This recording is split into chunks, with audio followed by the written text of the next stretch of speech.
bonjour à toutes et à tous. Je suis content comme d'habitude de vous retrouver pour une nouvelle vidéo. Allez, on y va pour de la microbiologie, encore un nouvel épisode.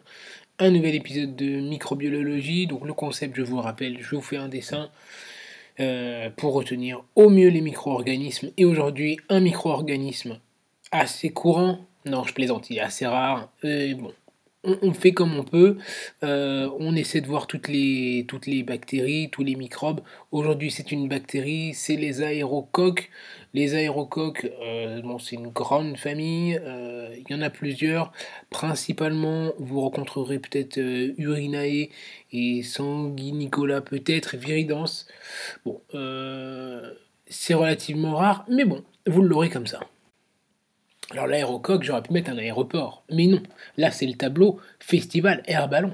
Et pourquoi? Parce qu'en fait, ces bactéries, donc du genre Aerococcus, c'est des coques gram positifs. Donc comme c'est des coques, c'est en forme arrondie, et les montgolfières, c'est plus arrondi que les avions. Donc les Aerococcus, gram positifs, raison pour laquelle les montgolfières donc, sont rondes et bleues, pour la coloration du gramme. Ces bactéries se divisent sur deux plans. Elles peuvent se diviser sur deux plans. Elles peuvent des fois être en paire ou en ligne, mais elles se développent aussi, et c'est ça qui est un peu particulier, de manière perpendiculaire. Donc dans les airs, là vous pouvez voir qu'il y a des montgolfières qui sont en forme perpendiculaire, presque en forme de croix, pour retenir que le développement peut se faire de manière perpendiculaire. Ces bactéries sont accessoirement et peuvent être anaérobies. Donc vous le savez, je schématise la caractéristique d'anaérobie par un masque à gaz. Donc la personne qui est au comptoir porte un masque à gaz. C'est une bactérie qui est non mobile. Donc au loin, vous pouvez voir les éoliennes. D'habitude, les éoliennes bougent et là, elles sont cassées, donc elles sont immobiles, elles ne bougent pas. Ce sont des bactéries qu'on peut trouver un petit peu partout, hein. Donc, comme vous pouvez le constater, les montgolfières sont un petit peu partout. Au niveau de la pathogénicité, alors qu'est-ce que ça donne?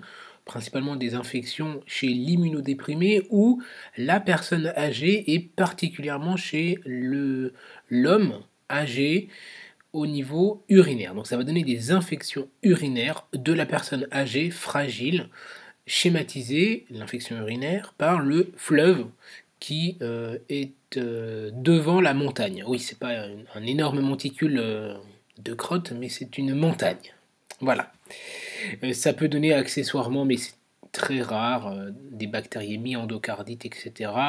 Je vous mets en petit I love montgolfière derrière le dos de la personne âgée, donc, qui symbolise l'immunodépression avec sa canne, la fragilité. Bref, retenez infection urinaire. Quant aux sensibilités d'antibiotiques, écoutez, c'est pas très compliqué. Ce sera des pénicillines. C'est relativement variable au niveau de la sensibilité. Le mieux, c'est encore d'adapter à l'antibiogramme.